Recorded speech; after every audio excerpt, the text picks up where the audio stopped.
Olá e bem-vindos. Hoje a gente vai mergulhar fundo numa jornada de autoconhecimento um tanto inusitada. A nossa fonte é a transcrição de uma reflexão de um criador de conteúdo, o The Gentleman Gamer. E a pergunta que começou tudo isso parece simples. Com qual clã de vampiro a máscara ele se identifica? E a resposta, é tudo menos simples.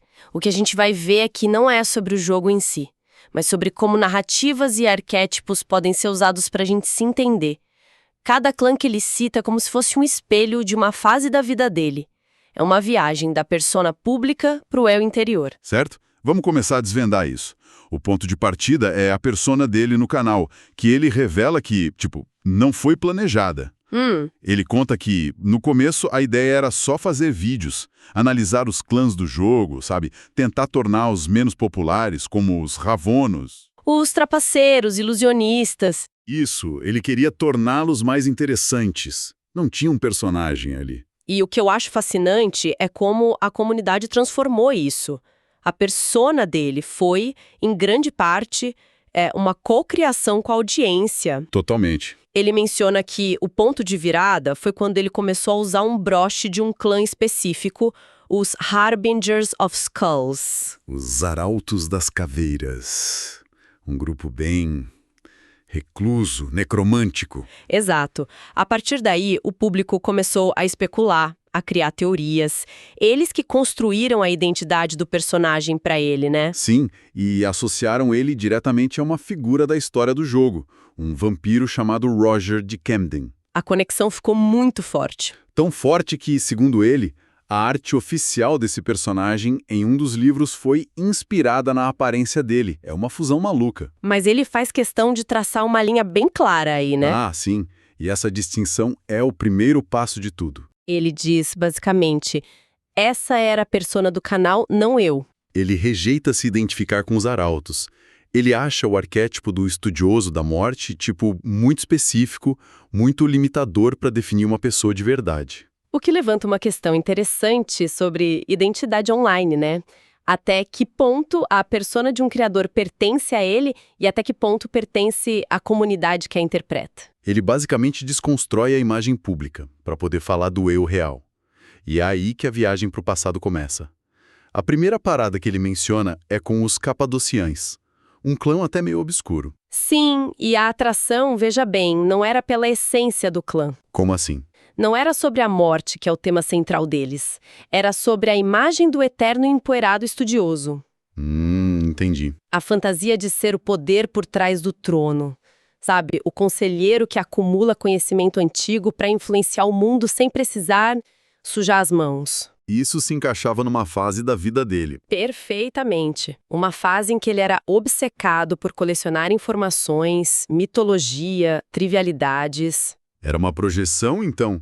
Ele gostava da estética, daquela aura de sabedoria antiga? Exato. Mas ele mesmo admite que tinha uma falha gigantesca nessa identificação. Que era o fato de que ele nunca teve um menor interesse em estudar a morte. Exatamente. É uma autocrítica bem afiada, né? Mostra muita autoconsciência ao olhar para trás. Ele reconhece que estava se apegando a um rótulo de quem ele queria ser e não de quem ele era. É tipo usar a camiseta de uma banda sem nunca ter ouvido o álbum. Totalmente. Mas a próxima parada dessa viagem é, bem mais sombria.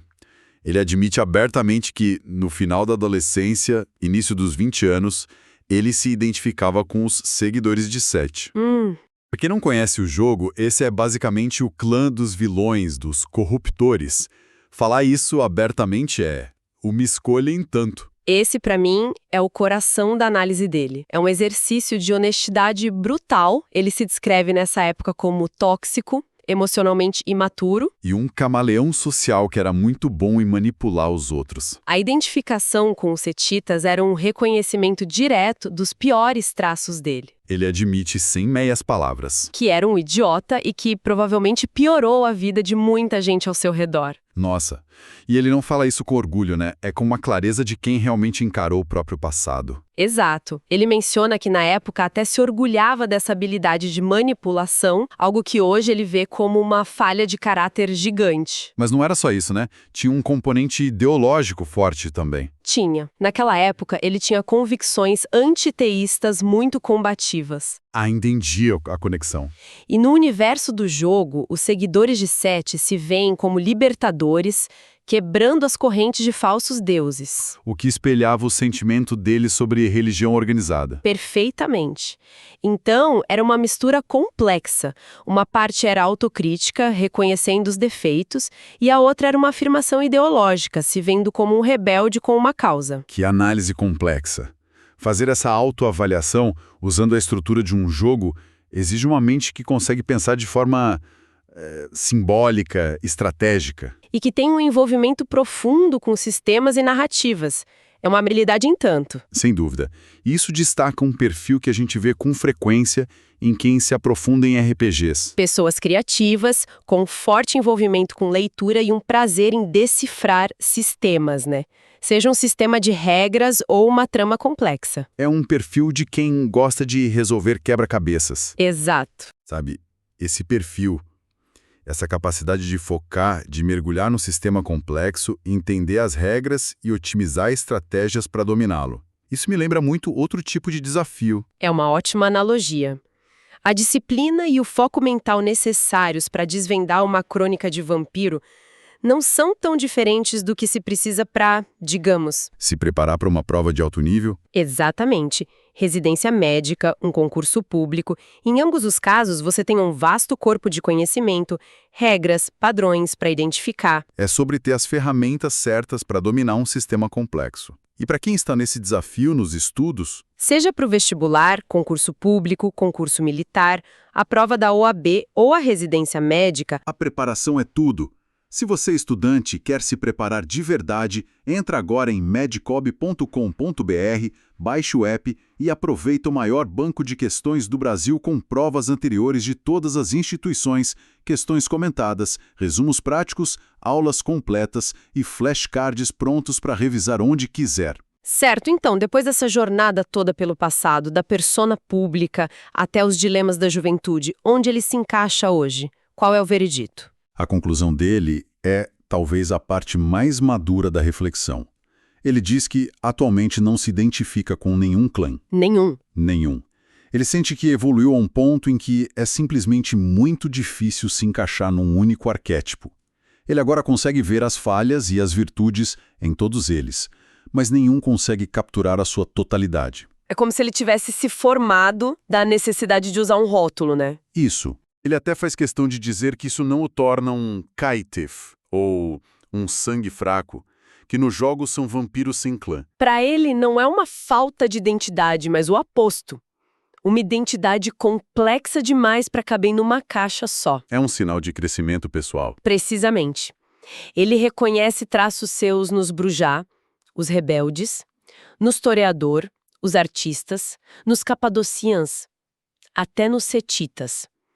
Mas a combinação de todas essas peças forma algo que é só dele. Ainda assim, ele não deixa a audiência totalmente no vácuo, né?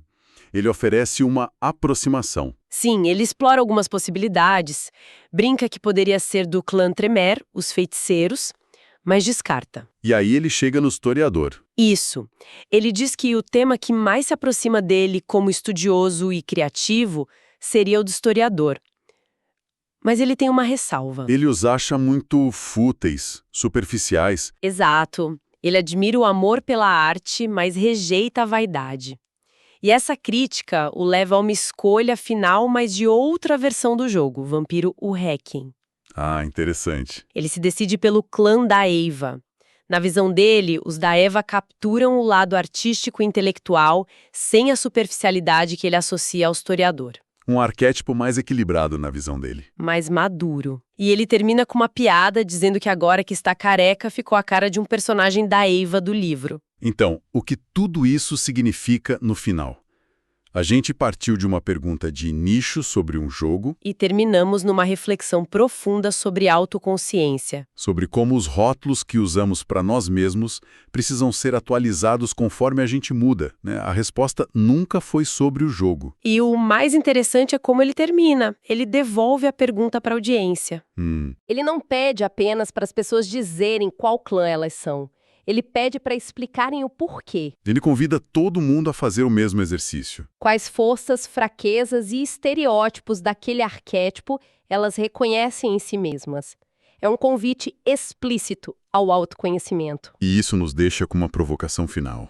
Deixando os jogos de lado por um momento, quais são os arquétipos, os rótulos, que nós aplicamos a nós mesmos no dia a dia? Na carreira, na família, com os amigos. Eu sou a pessoa criativa, eu sou o pilar da família, eu sou o pragmático. E a pergunta que fica é: será que esses rótulos ainda servem?